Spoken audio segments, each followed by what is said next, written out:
Hello there, good morning, or depending on where you are in the world, good evening, good afternoon, good night. Welcome to the English Language Club. This is our live stream on the 16th of June. My name is Colin Monroe, and as ever, I'm joined by my colleague Tony. Nice to be here. Hope you've all had a very good week. Now, if you remember, last week we decided that we were going to give you guys some homework. So, and that was to find some idioms. We had some people asking about idioms during last week's live stream, and we thought, well, let's tackle that next week. So, if you can think of any good idioms or some idioms you're not quite sure of the meaning of, or if you have any other kind of questions about idiomatic expressions, let us know in the comments. Let's get some comments started. But maybe we can start by, well, Tony, why don't you tell us what is an idiom? Well, an idiom is a phrase, usually, where the meaning of the phrase is not the meaning of the words that you use. A classic example is the famous idiom that it's raining cats and dogs. It literally is never raining cats and dogs. Cats and dogs are never falling out of the sky. But you hear people say this, and the meaning just means it's raining a lot, as if it were raining cats and dogs. That would be pretty impressive. So that's what an idiom is. It's a phrase that has come into common use, but does not mean what it says. So if you look up each word in the dictionary, you're not going to understand what that means at all. In order to understand it, you either have to be told, or you'd have to look it up. If you looked it up, you'd have to look it up in a dictionary of idioms, right? Right, and that's what we're going to do today. We're going to talk through some idioms, and maybe, I guess, some of them must have an origin, which we can think about. And yeah, I know some of them, but not all of them. I just was looking. There are tens of thousands of idioms in English, and nobody knows all of them. Yeah. A native speaker will recognize a lot of them, but you're always going to run into one that you haven't heard before, and that's fine. It's totally okay. And everyone wants to learn some. They sort of phase in and out. That's true too. Of fashion and of use. So you might read Shakespeare or something, and you might come across things that were idiomatic expressions that were common back then, yes, but are not now. And then but then again, there may also be some that have been brought into common usage, and their origin is Shakespeare or Dickens or something like that. Yes, a lot of them are. A lot of these idioms are very, very old. Most of them perhaps date to before the common use of electricity and radio and telephone and these sorts of things. I'm not familiar with that many that are relatively new, so they do tend to be very old. Right. Well, let's have a quick look. I did a quick Google, found a page on the EF English website. 15 most common English idioms and phrases. So one they have there. The first number one, they've got the best of both worlds. So, yes. What does the best of both worlds mean, Tony?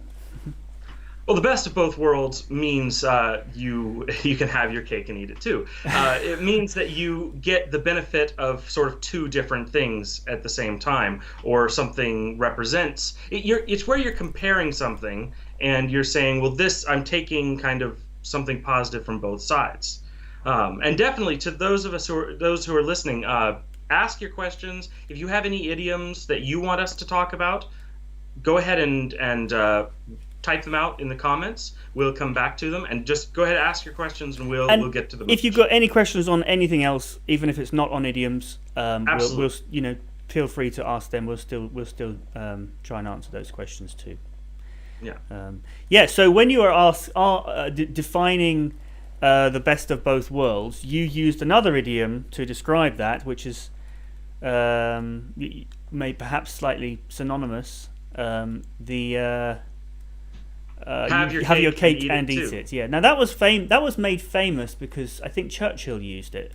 Well, it's famous Yes, I've heard Oh that no, about Churchill. He didn't come up with it though. no, I don't It think so. comes from Marie Antoinette, who was the queen of France at one point, who was told the people were eating or couldn't have anything to eat, and they were talking about let them eat cake.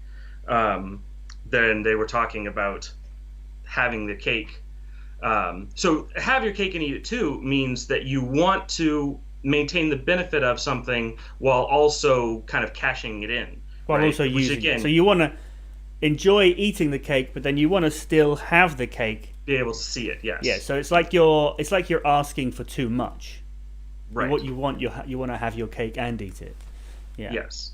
You want to be able to, so by have, what they mean is you want to be able to look at it, right? You want to be able to look at it and enjoy how pretty it is, but also get to eat it, right? Hmm. So yeah, let's just turn to the comments here. We've got Susanta. You've been waiting since before we started, so welcome to you. You just said that you missed last week. We missed you too.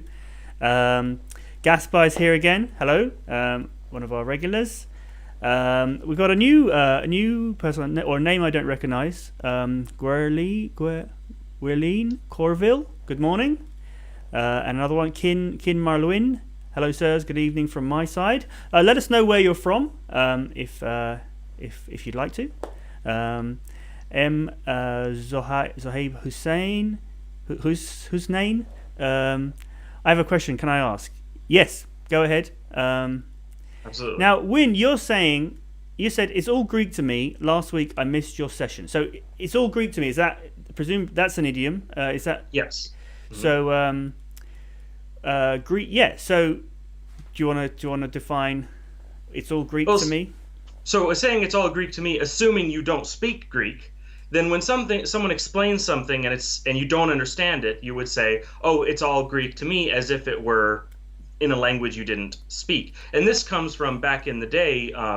People were actually taught Greek in schools, in English-speaking countries, in like elementary schools, and as that went out of fashion, and honestly, a lot of students, learned it, but they didn't really understand it. Like Latin. Also, Greek looks very different. So when you're looking at it, even if you aren't listening to it, you're just looking at it, it looks like nonsense. So people would say when something just doesn't make any sense at all, they'd say it's all Greek to me because you can't understand it by listening, you can't understand it by reading, it just doesn't make any sense. Mm-hmm. Yeah. We've got loads of good ones people are bringing up. Cut some slack. Cut him some slack. So this one actually, slack is the part of a rope or something that instead of stretching it tight, you kind of let it, instead of being stretched tight, it hangs. It's loose. Right? Yeah. It hangs loose, right? So what this would mean is when you go to buy a cloth, it's on a roll, and someone would stretch it out tight, and they would measure off how much you're going to buy, and then they would cut it off. Right. But if they ask you to cut him some slack, that means instead of stretching it out, you let it hang, and you just cut it off, which means since it's hanging, it's actually longer. So cutting someone slack means giving them more than they deserve. Yeah. Right? So it does mean not to be harsh with them, but it literally it's talking about not throwing the book at them. We can talk about that one. Not giving them exactly what they should get, but giving them a little extra. A little bonus. Being a little bit more patient or more understanding or more lenient with them. Another one that's very similar to that is a baker's dozen.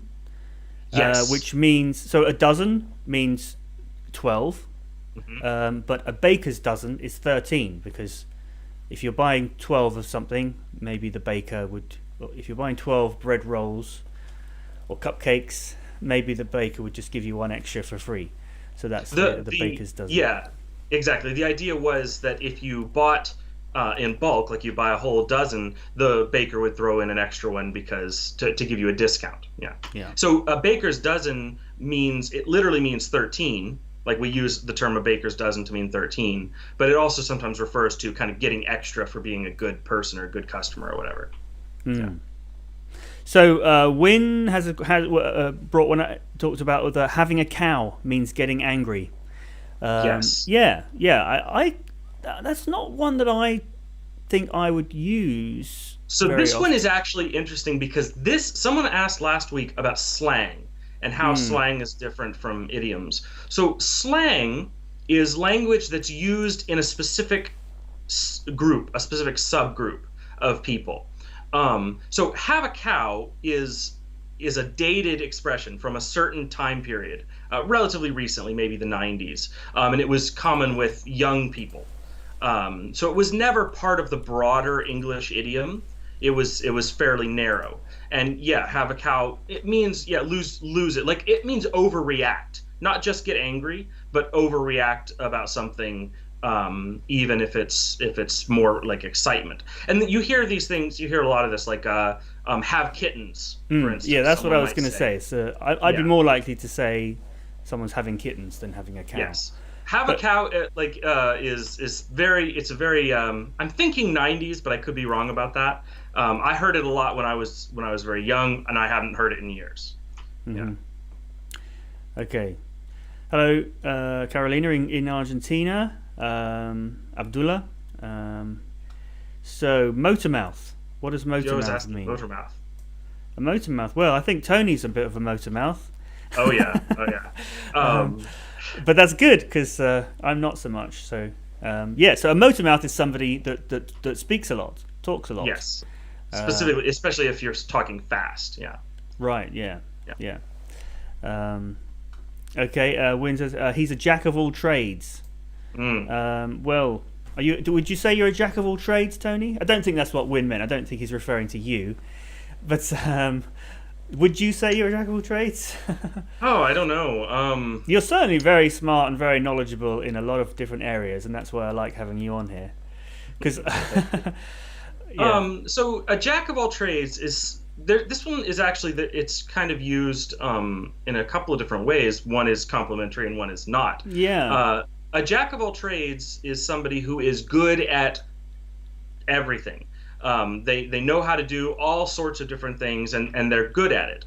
But it's also sometimes used because there's an expression, jack of all trades and master of none, which means you're fairly good at everything, but you're not really good at anything. Yeah. And this is actually really common, right? Like people, learn, if they learn a lot of different things, they aren't usually taking the time to learn any one of those really, really well. The idea of a jack, the reason we call it a jack is it's a little bit complicated. I don't want to go into that too much because it is complex, but it's a lower rank. It's not the highest rank. Right, like in a pack of cards. A jack in a deck of cards. Yeah. Again, going where that comes from, it's not, maybe not go into that right now, but it's not as high rank as like a king, right? The king is a master. The jack is below that. Right. So you're saying that you're good at everything, but not. But you're not acing anything. You're not acing anything. Exactly. Yeah. Yes. Yeah. So yeah, that one usually saying someone is a jack of all trades is usually a compliment, but it does have. I don't know. I think it's normally negative. Maybe that's just in the UK. It's slightly different to the US and Canada. I think it really depends. Yeah, in neutrally, as a neutral statement, I think it's probably a hair more likely to be I think complimentary. the full expression is a jack of trades but a master of none, and that's probably yes. from some literature somewhere. I don't know. Off the top of my head. Neither do I. And I think that when you say even when you shorten it to a jack of all trades, it's still implied that you mean and a master of none. Yes. So that's how I understand it. And that if somebody said you're a jack of all trades, I wouldn't be too offended, especially. No. But it depends on the context, I suppose. Yeah. And that's not always a bad thing, right? Like, someone who is a really, really good auto mechanic, but, they don't have skill with anything else is useful, but only useful in a narrow set. Whereas if you're friends with someone who's a jack of all trades, they know how to, get along outdoors, they know how to take care of animals, they know how to use computers, they know how to look things up, all these things, that can be very, very useful, right? Yeah. Yeah. That's a very common idiom as well. So good on you for that one. Yeah. Now, Theo says, what about a loudmouth? Because he was asking about the motor mouth. So a loudmouth, that's not really an idiom because that is literal. That is more of a compound adjective because we are using those words more or less Except literally. Except that a loudmouth isn't just someone who talks loudly. A loudmouth is someone who talks when they shouldn't, or who says things they shouldn't. Right? A loudmouth might be somebody who spills secrets. Right? Like they talk, they tell people secrets when they shouldn't. It could be someone who gossips when it is not appropriate to do so, or it could be a person who shares their opinion when it's not wanted. Right? So we were talking about this earlier about what is an idiom and what isn't an idiom, and really, if you need to ask what does this phrase mean, I think you can certainly consider it an idiom, right? Well, it depends. Like only if you understand all the words and it doesn't seem to make any sense. Sure. Yeah. Okay, so you can't make an omelette without breaking some eggs. Yes, it is without breaking some eggs. Not you can't make an omelet without eggs, without some eggs. Is that what some people say? Breaking some eggs. Sorry? Is that what some people say? Well, it's in like the question. Is it you can't make an omelet without some right, eggs? Yes, I read it. It is breaking some eggs, is what I was saying, yes. Yeah, so that means obviously to be constructive and to make something, sometimes you have to break something else that's in its way. So you have to break so yeah, like sometimes sometimes in order to get something done, you have to make something else, you have to break something else first, right? And this is applicable in a wide variety of contexts. Like sometimes in order to learn, for instance, grammar, you have to unlearn some things that you've learned that were wrong or were holding you back, right? Sometimes or some assumptions you may have from your first language. Exactly. Or that, yes. Sometimes in order to make things better, you have to make some other people angry in order to make things better, right? So that's also a very common one. I think we missed a couple. So Santa asked, what does it mean to bring under sway? That's a very interesting one. That's not one I think I'm very familiar with. To bring under sway. So if you have sway over something, that means you influence it. Sway is another word for influence. So if you bring something under sway, you're bringing it under your influence. You're gaining the ability to control it, or to control it in part, right? So if you are, I can't think of an example off the top of my head, but yeah, to influence something.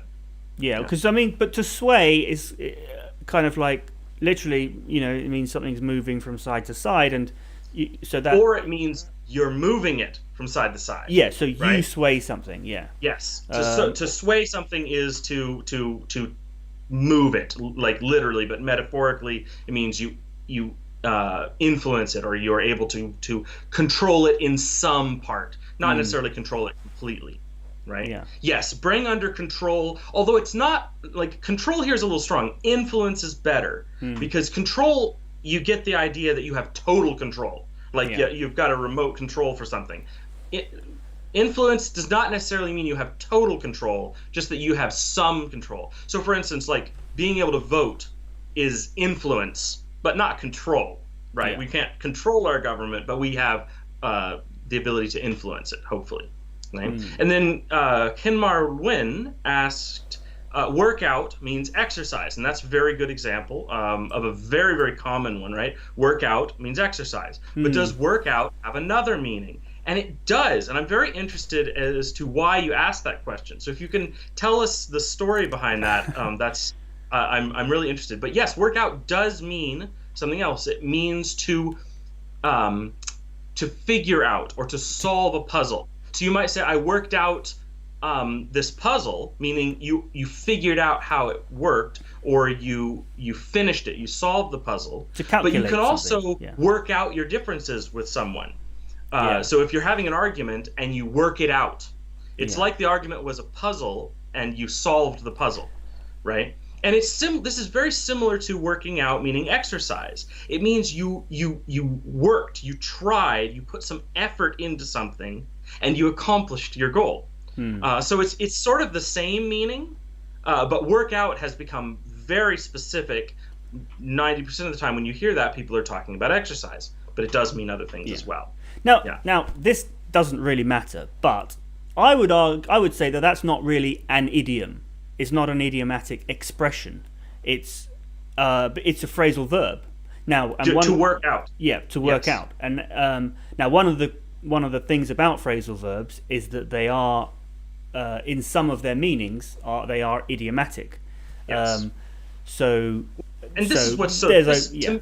To me, something is idiomatic if it needs to be explained, right? It's not as simple as an entry in a dictionary. Yeah. And so many phrasal verbs are like this, right? You'll find in any common dictionary, you'll find the entry for the verb, but not.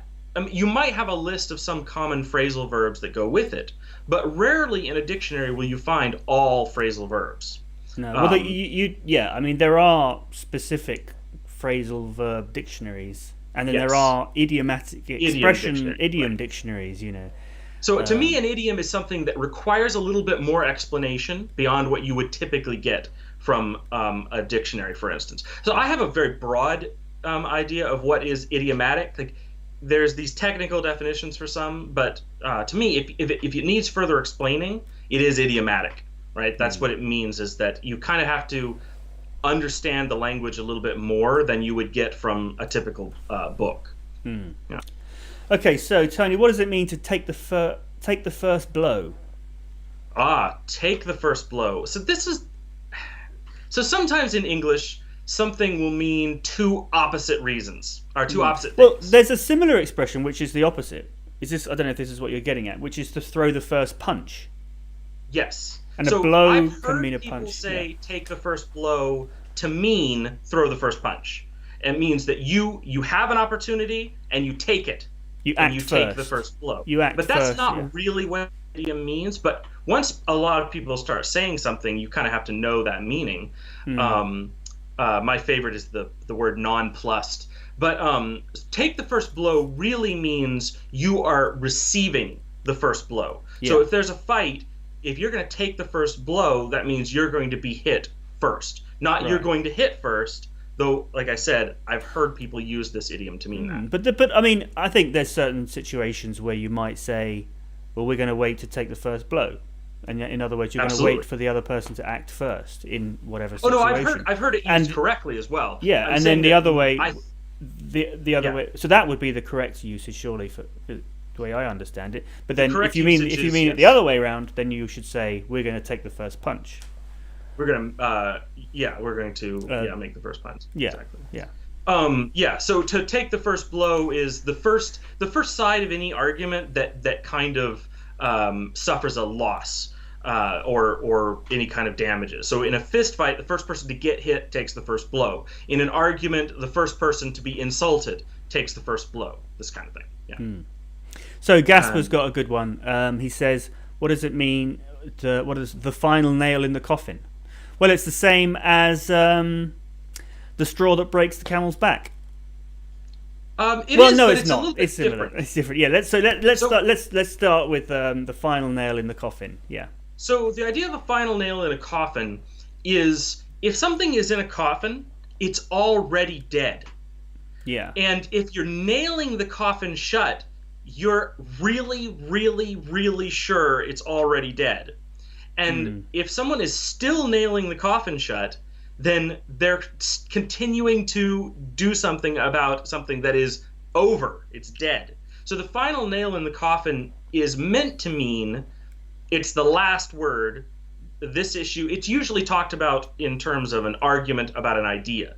And the final nail in the coffin is the absolute end of that idea. It's dead and gone, and no one can ever argue that this idea works again afterwards. However, that's rarely actually the case. And usually what they mean, oftentimes people mean when they say the final nail in the coffin, is rather the straw that broke the camel's back. That's not really what the expression is used for, but again, you hear it used a lot. Yeah. And the straw. The way I understand the straw that broke the camel's back is that a camel might be able to carry and transport a certain amount of weight, and they have a limit. But a straw is something that's very small and really doesn't weigh very much. And you would think that if you put it on, it may not make that much difference. But so what you're saying, what you're suggesting is that this camel has collapsed under the weight just after you putting one straw on. Yes. So a but it's small not, change that. Yeah, but it's not makes that a straw was too much for it. It's that it was the last straw. Yeah. So that was it was a combination of everything, and that was just the one little thing that pushed it over the limit. Yes. And actually, yeah, you do often hear that cut down to just the last straw. Yes. Yes. And the thing about the nail in the coffin is oftentimes people will use this this phrase for specific things that strongly influenced an idea dying. Someone might say this crisis was the last nail in the coffin of name an idea that people think is dying, right?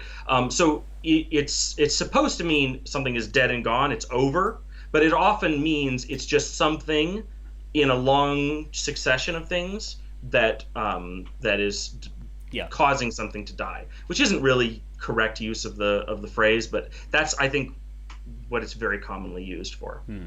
Yeah. So what does it mean to be in a crossroad? To be at a crossroad.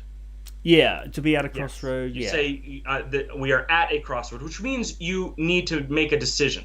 Yeah. Speech writers love to use this whenever there's a momentous time in history. They say we are at a crossroads and we must make a decision, right? I think it's also technically crossroads, but most of the time people would say crossroad. And you could also say a fork in the road.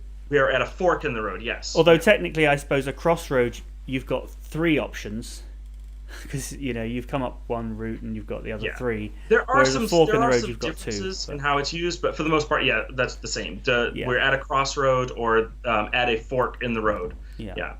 Mm-hmm. Okay, so it just means you have a big decision to make. Yeah. So, what does it mean? This one's a bit more weird. And I remember hearing this for the first time as a sort of early teenager and not understanding what it means. What is a bird in the hand? A bird in the hand is worth two in the bush. What on earth does that mean? That's one that's a little more weird. Yes. I mean, the idea is very simple. It means it's similar to don't count your chickens before they hatch, right? Like if you I have 12 chickens, well, actually you have 12 eggs. And you don't know whether they will hatch and grow up to be a full chicken. So basically, it's if you don't a bird in the hand that you actually have. So what it means is if you've gone hunting, you're going hunting for ducks, say. If you have already shot a duck and you have that duck in your hand, that's better than, I see two ducks over there and I could easily shoot them and grab, then I'd have two ducks. Yeah. Well, but no, because you don't know for sure. There's a chance that they'll both get away. Yeah. Exactly. So it basically is the difference between a sure thing that you already have in your possession and taking a chance. And so the idea is, one sure thing, one thing that you already have is worth twice as much as something that you don't have yet but you might be able to get. Right? Exactly. Yeah. Susanta also asked earlier about the hold sway. If something holds the sway, so it's hold sway, not hold the sway. And so you say that something holds sway over something if it has influence over it. And this is stronger, a stronger form of influence. So if you hold sway over something, then you usually have a lot of influence over it. So it's similar to bring something under sway, but if something already holds sway, it already has a lot of influence. Now, I think maybe now would be a good time to just take a quick break from idioms, because we have had a couple of other questions which we sort of skipped over. But before we get into that, I just want to remind you, if you're having a good time like we are, please give us a thumbs up. We've got 6 likes so far. It'd be really nice to get that to 20 by the end of the live stream. It really does make a difference. So yeah, thanks very much. So the expressionist says, I have a question about phonetics in the field of prosodic features of sounds. So Now, I'm going to confess, I'm not. This isn't an area of phonetics that I've got too into myself. With teaching English, but as I understand it, that's just referring to the way that the sounds can change as depending on which sound comes before and after it as you move from and one which sound. words, Yeah. So in words, you might certain sounds may be very soft or more pronounced, depending on what comes before and after them. For some people who might not be like understanding what we're talking about, and a really really obvious example, maybe not even falling under the category, is the word or an, right? You would say a book, right? A book, but you would say an album, right? You use the word an in front of a word that starts with a vowel because really the only reason is because it sounds better. It sounds weird to say album, right? Yeah. That's an example of what we're talking about. Like, how do things change depending on what sounds come before or after them? Yeah, so that's really good. And I always say pronunciation is physical. And if you try and say apple, album, apple, it's difficult. It's difficult. Apple. Whereas the it just lets you swing from one to the other instead of jump. Yes. I always say try to say it as one word as opposed to two words, and you can tell the difference. Apple, it's weird. An apple is fine. Now, I say that it sounds weird. I know that to some people whose first languages have more glottal stops in them, that sounds totally fine. Apple, sure, that could be someone's name. It doesn't sound weird at all. But in English, these kind of glottal stops, like where you stop making a sound between two vowels, is very uncommon. It's very uncommon. Like we talked about this the other day, and the only example I could think of was the word "uh-oh," which is considered, it's very strange. So yeah. Okay, so I hope that's helpful. We didn't go into too much detail, but I hope that's helpful anyway. So the expressionist said they had a question, but didn't ask your question. So if you have a question, feel free to ask it. We may be able to help you. We may not, but you're welcome. I assumed the it. question was, what does it mean? What does a prosodic mean? Okay. What does prosodic features of sound mean? Sure. But yeah. Okay, then you've got another question about grammar here, which is nice, seeing as we are working on a grammar course. Martha Elisa says, I would like to know the differences between the passive voice and causative verbs. So is causative verbs just the active voice? Is that the same thing? No, causative is this is a really formalized idea in some languages, but in English it's very vague. So causative is the most common, I would say, would be let's say when you would say let, right? Like let me through, right? Or let me go through. It's you're telling someone to make something happen. The verb itself is not an action; it's making another action happen. So that the difference between that and a passive, like it's very very different in a lot of ways. But there's an easy way to explain the difference. Passive voices use the auxiliary verb to be. Okay. Causative verbs use a different modal verb, like let, right? Right. So again, this is causative verbs are a really complicated subject, but if you follow our core ideas of Inside English and you peel back the layers, one of our core ideas is looking at the auxiliary verb, because the auxiliary verb tells you a lot of information. Usually, all the information you need to know to understand things like tense and passive and all of this. So for the passive voice, there's going to be an extra be verb in there as an extra auxiliary verb. For a causative, there's going to be some other modal verb, like let, for example, right? So but there won't be an extra be. So just to give some more examples, there would be, like you could say, because be obviously comes in very many different forms. So maybe the meal was cooked by my mother would be a passive. Yes. Passive. Was voice. cooked. So Was see, cooked. it's not cooking, was cooking. So that was, the be, is an extra auxiliary verb. It's not the auxiliary verb of the continuous tense. It's an extra one, right? So if that was continuous, you'd say was being cooked. So the be is the auxiliary verb that goes with cooking. I'm sorry, not was be. Yeah. Was is in that case, because that would be passive continuous. So passive is the was, and then being is the no. That was actually not the example that I was looking for. But yeah, was being cooked is an example where we've got two auxiliary verbs. Two auxiliaries, yeah. One for the tense and one for the passive voice. So and I had that the wrong way around then. So was is for the continuous tense, and then being is still not the main verb, even though it's the one that's taking the ing form.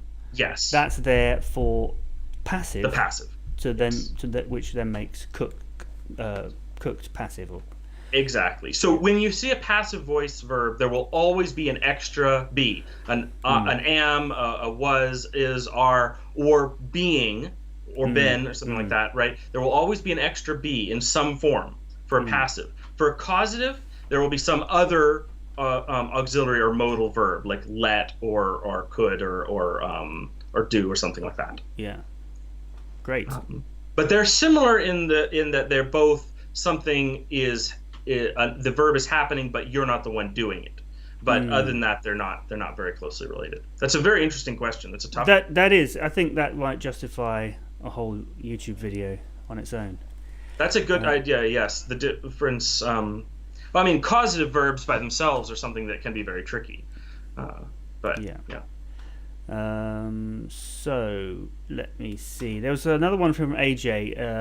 We'll skip ahead to that. And then we'll go back to the idioms. He says, "Sorry, I'm late. Glad you're back. Good to see you again." He says, "Why does the US drop the u, e.g., honor, color, etc.?" Well, I personally think more to the point. Why doesn't British? Because you don't really. It's not pronounced. That we don't really need it. I think I have to confess I'm not very patriotic when it comes to British English, American English. I actually spelling at least. Well, no, even with the vocabulary as well. And I think the same thing applies. The differences most of the time are that American English has been simplified, where simplifying things makes it easier to understand. And I think that's a good thing. Yes. So with the spelling, they drop the u because it's not pronounced. So why, if you don't say it, why write it? The same thing applies in terms of simplifying in vocabulary, where we say something like pavement, and then Americans say the sidewalk. Well, it's by the side of the road and it's where you walk. Just makes sense. We talk about the bonnet of a car. Well, I guess bonnet is a type of hat that covers your face, and I guess it covers the front-ish. So it's like you say the hood. I guess so. Bonnet and hood. A bonnet and a hood are the same thing, really. Similar things, Yeah. But yeah, there's other things to do with the car, like the trunk. We say the boot. I mean the boot. Yes. Why? Trunk does make a lot more sense than boot. Yeah, because the trunk. If you think of trunk, used to mean, like nowadays, most people when they hear the word trunk, they think that the trunk of an elephant, right? But no, or a the car, trunk or a car if they're in America. Well, but like people say, well, why do we call it? I've heard people ask this so many times. Students, why do they call it a trunk? A trunk is an elephant. These are students who speak English as a native language. Yeah. Well, the answer is a trunk is a kind of suitcase. It's a very large suitcase, box that you keep things in, a chest, right? And so that makes perfect sense. Like literally, the trunk of a wagon was on the back of the wagon. You would stick a big suitcase that you could put things in. And as that switched over to cars, the earliest cars, it was literally just a big suitcase on the back of the car. And now they're built into the car, but we still call them a trunk. But anyway, to go back to your question about, especially about use, a lot of the spelling differences are actually because someone like Colin, who thought this is silly and we need to get rid of it, was in a position to do something about it. And this person was Webster, like who we get the dictionary from. The dictionary from. I think it's Noah Webster. I infamously get Noah Webster confused with Daniel Webster, but I'm pretty sure it was Noah Webster who decided this is great. The American Revolution has happened, and we are our own country now. This means I can finally get rid of all those U's and other things. And so he published a dictionary, hoping to simplify the spelling. Right. And it was wildly successful, and we still have the Webster's Dictionary today. And that's why American spelling has changed. And I can actually tell you why the British spelling has not. Because to stick it to the Americans. Because they thought this was a terrible idea, and so they didn't do it. And then by the time, like maybe 100 years later, and people thought, well, maybe this would be a good idea, there were so many published dictionaries they didn't want to do it anymore. So some of it is traditionalist, and some of it is just Webster got to it first, and then nobody else wanted to admit it was a good idea for a long time after that. Yeah. But to answer your question, just to make it simpler is really the answer. Yeah. Yeah. Okay, so let's get back to these idioms. Oh, and thanks to everyone who has given me a like. I can see that we've got 12 now in total, so that's awesome. Thank you so much. We've got 12 people watching, so if you haven't given me a like, please do. Let's see. So Susanta's got another good one. I heard the can has been kicked down the road. Yeah, so to kick the can down the road. Have you heard the expression "pass the buck"? This means something similar. So kick down the road means you're going to say, well, this isn't my decision to make. I'm going to send it to somebody else. So your local government might have a very sticky issue they don't want to deal with. So they call up the regional government and say, well, you need to make this decision. That's what kicking the can down the road means. You're going to let the next person in line make the decision instead of you. Yeah. But pass the buck is very similar. Yes. But it's not so much passing on responsibility to the next person because you don't feel you have the authority.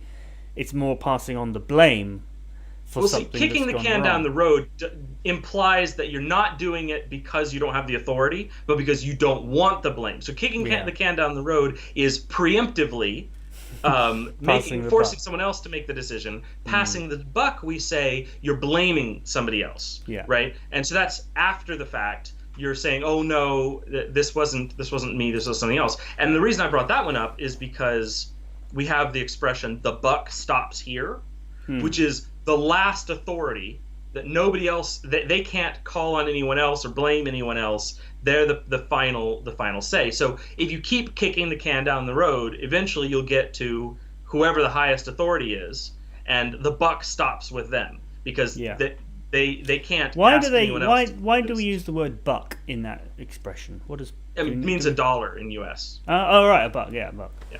So it's like if you have you bought something or you paid for something, you have the $1, or you try to give it to somebody else so that it looks like they were the one who paid for it. Great. So you're damned if you do and you're damned if you don't. So I don't know if this one, again, this is an expression, but it just literally means what it means, but not like, again, damned doesn't always mean as strongly. It means it's something bad, right? Yeah. But literally, damned means you're going to hell. Yes.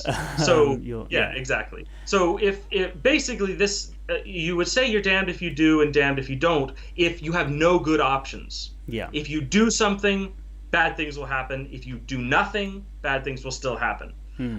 However, we don't usually use the phrase "you're damned if you do and damned if you don't" on big things, like wars we usually use them for relatively small things, like, calling in sick, if you're or going to visit a relative that you really don't want to visit. You don't want to go because it's going to be annoying, but if you don't go, then they're going to complain and you're going to hear about it from your other relatives. So it sounds really, really serious, but for the most part, we don't use it for really, really serious things. Yeah.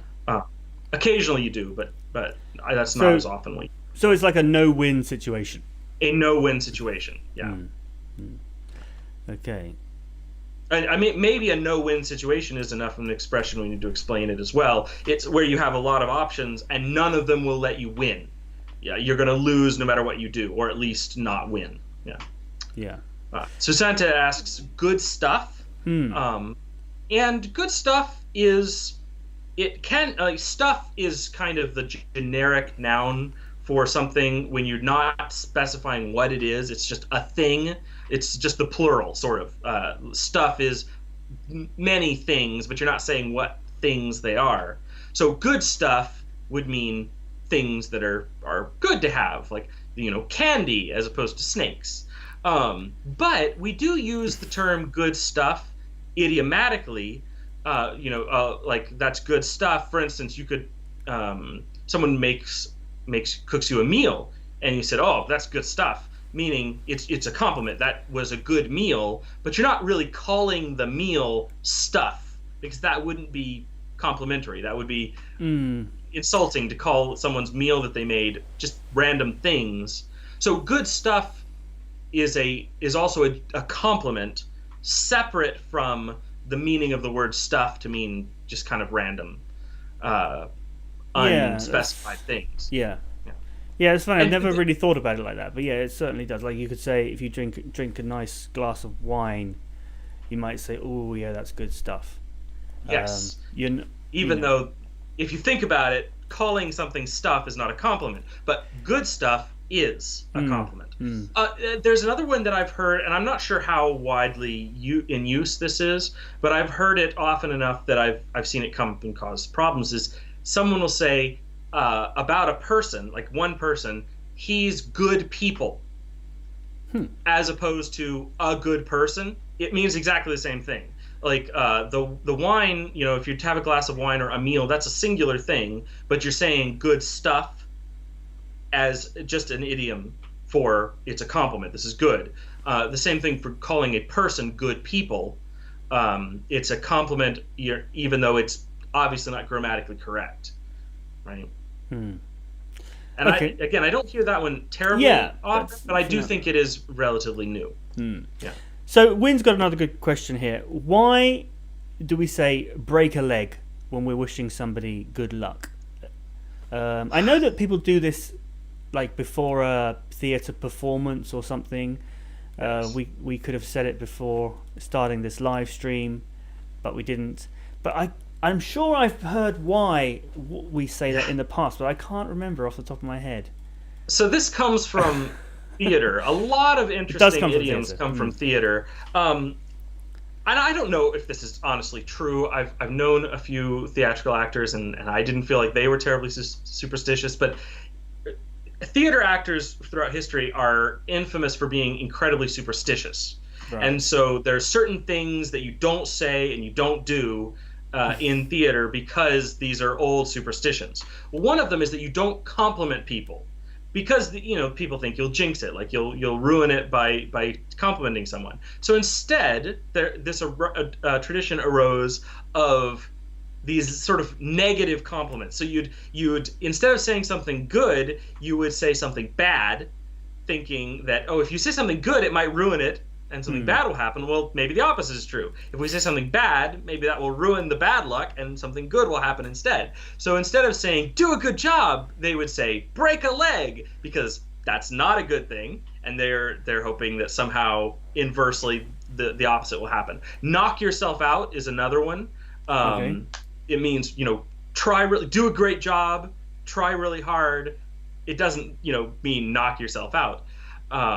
These really weird ones, some of them come from theater. So break a leg does mean wish someone good luck, but it's kind of you're assuming that what you're going to say is the opposite's actually going to happen.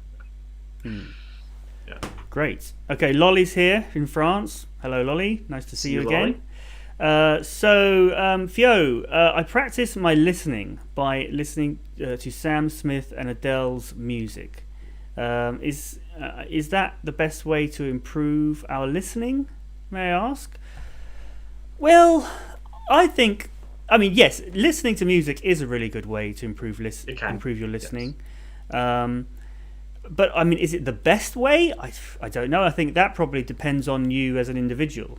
Depends on if you like music, and also there's different types of listening. So whilst it may make you better at listening to music, it may not make you better at listening to the news reports or things like that. So or even like listening to two other people have a conversation. Yes. But yeah, it's a good thing to do. But listening skills is a broad subject, so there's lots of different types. Yes. And it may not help with everything. But yeah, it's great. Yeah. Okay, let's maybe skip over the bit about modals and passives and maybe come back to that because we did talk about those. That's probably when those questions were asked. Right. Yeah. Let's see.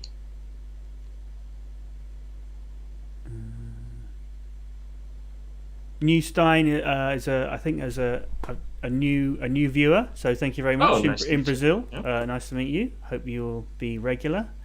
Says we're doing an amazing job, so thank you very much.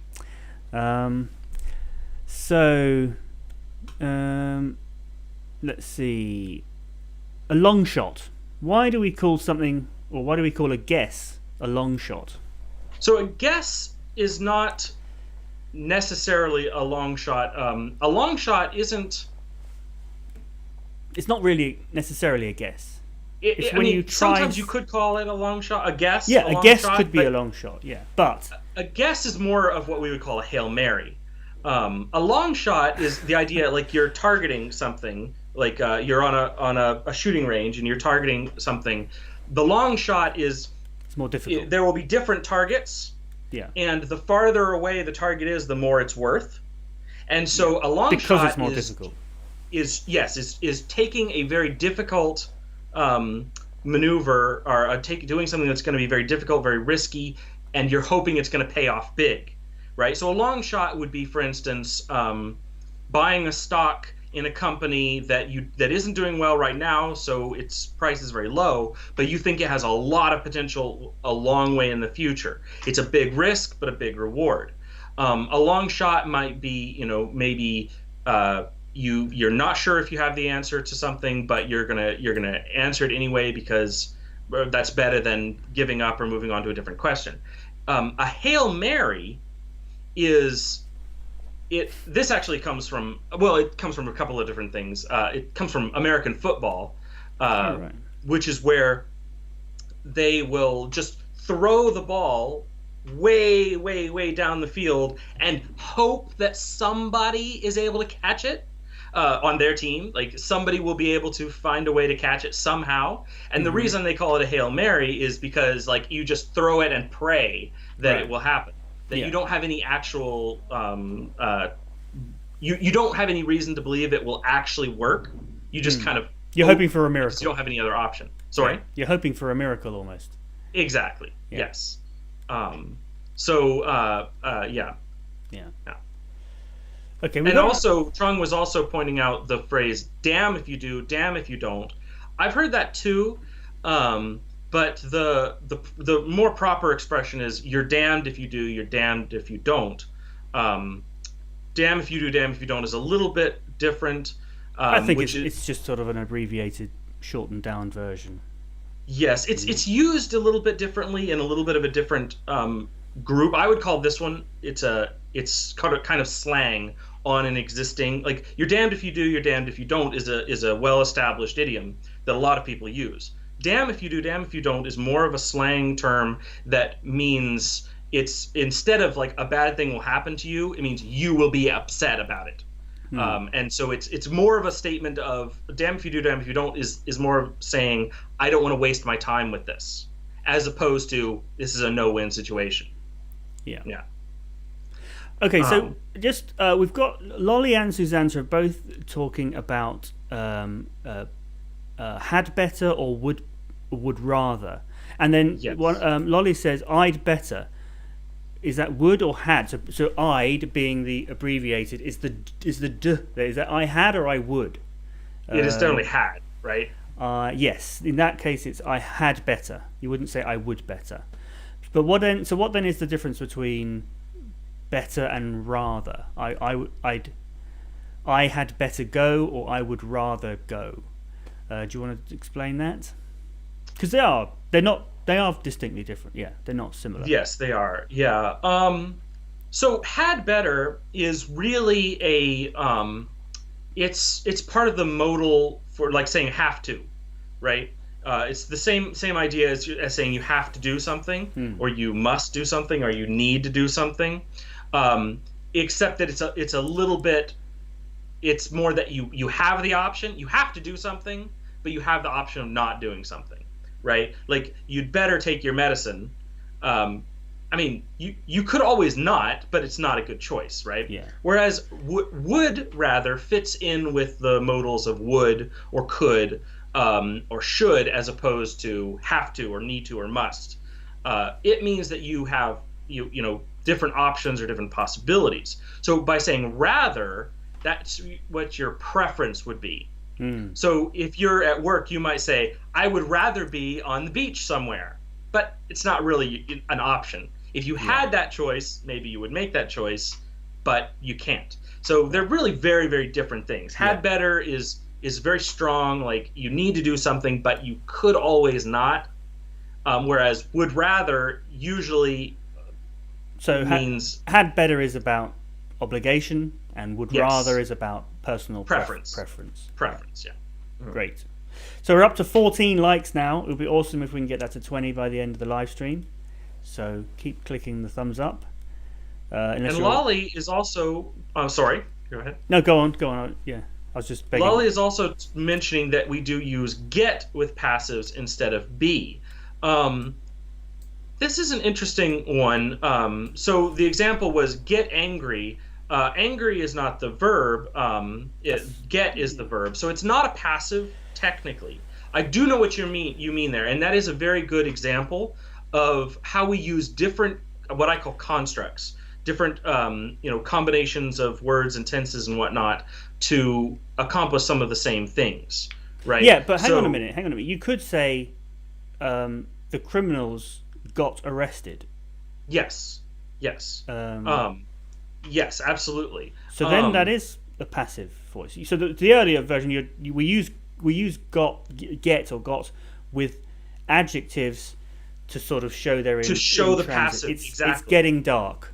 So get is a it's not a form of be, but it's used like be in a passive sense. And so that's what I was saying about the constructs. Because we can use get as a passive, we often use it in ways that are not passive, but to show passive. So that's the difference. Like, I got angry is not a passive construction. Tense-wise, that's not a passive. But because we used get, it comes across as passive. It sounds passive. The idea is passive, but the grammar isn't.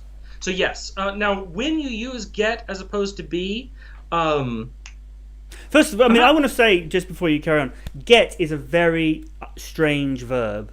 Absolutely. Because it doesn't really mean anything on its own. Well, actually, it does have a literal meaning on its own. It does. To gain. To go and get something, to bring it, or similar to bring it. But it's also got lots of different meanings in different contexts and can be used as an auxiliary verb in a strange way. It's like have.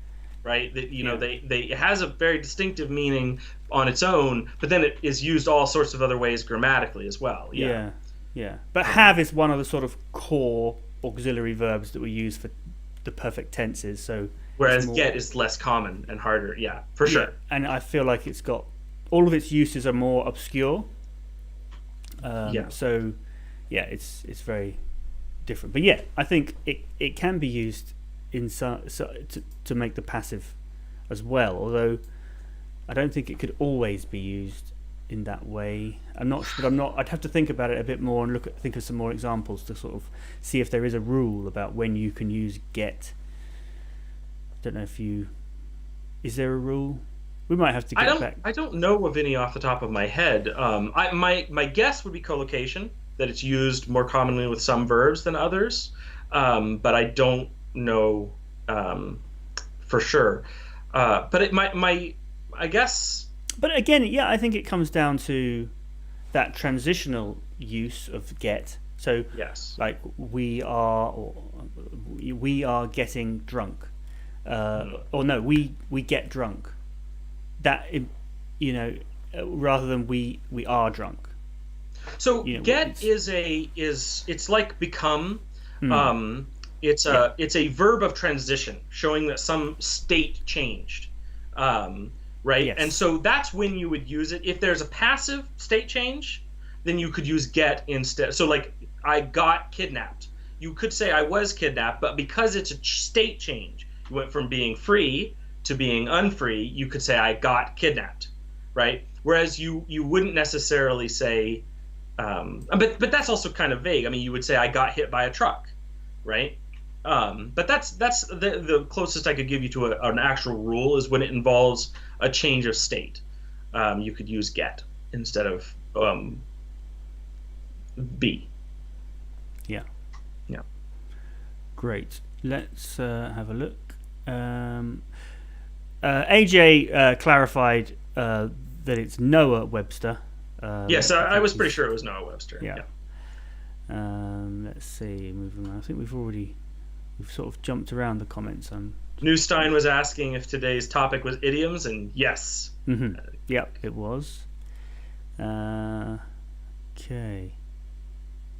Is it possible to use some idioms as irony? Could you say some? Oh, absolutely. Idioms are said sarcastically as often as anything.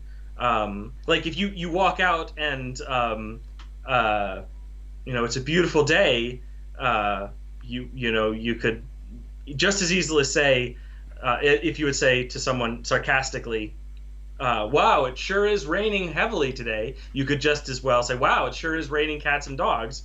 I mean, you can use any idiom sarcastically for sure. Yeah, but that's not to say that they are particularly used sarcastically. Just no, there are some I think that are used extensively. The question is it possible? And it absolutely is possible. Some of them are ironic in their just by meaning. For example, one of my favorites is "I'm so hungry I could eat a horse." Yes. I guess that's not really ironic, but it's exaggerated. Yeah, because you can't eat a horse, no matter how hungry you are. Not in a single session. I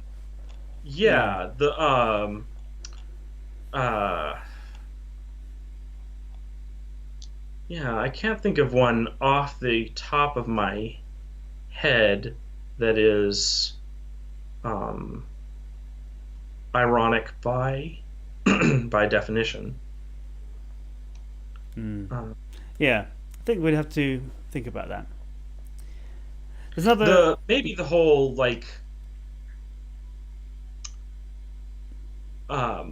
blood is thicker than water, because it isn't really.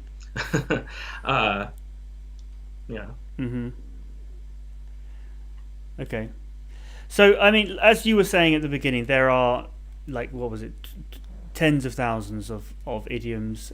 Yes. We could sit here all day and just talk about idiomatic expressions, but I'm not really sure how useful that is.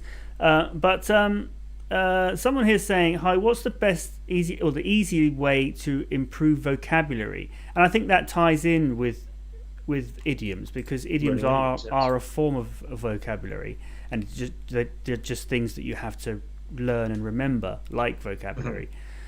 He suggests is reading a novel, He doesn't know the meaning of most words, and then even when he checks, sometimes he forgets what the meaning is. So just to jump in here, though, actually, that is one of the best ways to learn your vocabulary. Is if you find yourself having to keep looking up the same word, that repetition is improving your vocabulary. It's not going to work every time. Sometimes it'll take several.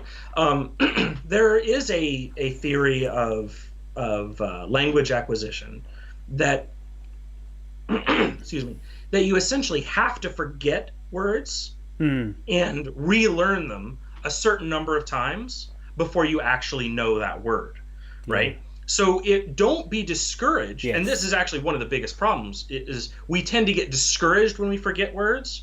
But there's a lot of research that says that might actually just be part of the learning process. Is you learn something and you forget it, you learn it, you forget it, and after a certain number of repetitions, the word becomes yours. Like you're able to learn it and remember it and use it. So don't be discouraged. If you're reading a novel and you're looking up the words, that's great. If you find yourself looking up the same words over and over, that's not a problem. Yeah. It just takes some repetition to do it. So that is actually a really good way of expanding your vocabulary, is just by reading and looking things up aggressively. It can be time consuming, and it won't get you, it's not like memorizing a list of more common words, because you never know what words it will help you learn, but it is a very good way. So don't be discouraged. Mm-hmm. Great. So we got one from Fio here. Says, "What's a hard nut to crack?" It just means to do something that's quite difficult. A challenge, a challenging thing. So learning English is a hard nut to crack. Learning any second language is a hard nut to crack. For sure. At least for me. And then I like this comment here. Mr. Ecuador says, I don't think we've heard from Mr. Ecuador today. So yeah, welcome back. Good to see you. He says the explanation of get opened his eyes. Now, we're talking about idioms here, but that was when we were talking about something else. But he's used an idiom in this comment. So yeah, to open your eyes means is an idiomatic expression which means to understand something. And to open up new possibilities. Yeah. Or you could say that this was an eye-opening class. I hope it was. Yes. Okay. Well, it's been over an hour now. Time flies when you're having fun. That's another idiom. So we can come back to idioms again another time. I think, like I said, we could easily just go on for hours and hours and hours. I'm not really sure how useful that would be, though. But they are fun, though, aren't they? They are fun, yes, and fun is good. So we will do this again sometime. Yeah. But yeah, I think we'll call it a day now. So yeah, same time next week.